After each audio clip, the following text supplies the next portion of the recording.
When we talk about health, your mind may go directly to physical health.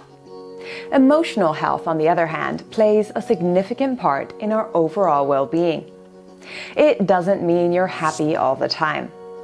Emotionally healthy people are those who are in control of their thoughts, feelings, and behaviors, both positive and negative.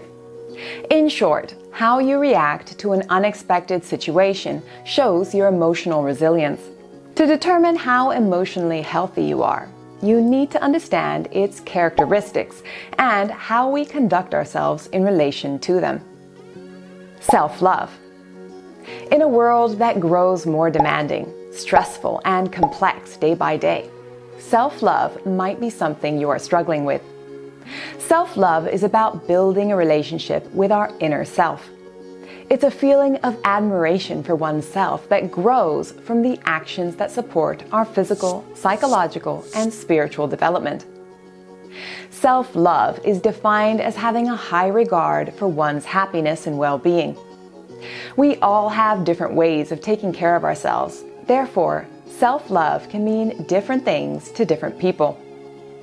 Understanding what self-love looks like for you as an individual is crucial. How soon can we feel sad when we meet someone who has things we don't have? In relationships, do you prioritize yourself enough to leave a toxic one? Most of us don't evaluate our feelings, stress levels, or mental well-being as much as we should.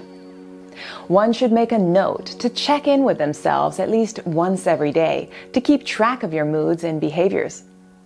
Self-love encourages you to make good decisions in life. You're more likely to choose things that feed your well-being and serve you well if you hold yourself in high regard. Honesty to yourself. Being honest with yourself is the quality of consciously admitting your problems. Whether you feel excitement and joy or anxiety and sadness, you're willing to explore and learn to cope with those feelings. Let's discuss a few signals that indicate you're not being honest with yourself. You complain, but don't take action. Do you often complain about how much you despise your job, but do nothing to locate a new one? It's time to be honest with yourself.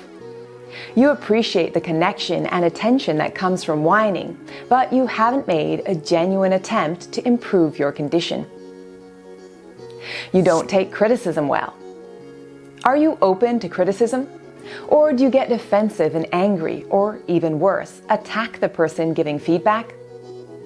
If you know a person who blabs around insignificant pointers and it is just part of their character trait, ignore them. On the other hand, if the criticism is constructive, learn to handle it with grace and improvise accordingly. You feel inauthentic. Who am I? People who are lying to themselves occasionally question. You have no idea what you desire. You've lost track of what makes you happy. Even if the joke isn't hilarious, you laugh. You go to locations that you don't like. You've been inauthentic for so long that you don't recognize yourself or feel at ease in your own skin. You are never wrong. It was never your fault, no matter what happened. You tell yourself that it wasn't your fault, even if it was. Ponder about these pointers and try to relate to them. If you do have some of these traits, try to improve upon them. Once you've identified that you need to be honest with yourself, it's time to take action. This will not be pleasant. In fact, it may be painful, but it will open up a new world of possibilities and joy. Trust. Life is full of ups and downs. One day you may feel like you have it all figured out. The next day, you've been thrown a curveball. In our daily lives, trust has an impact on us all.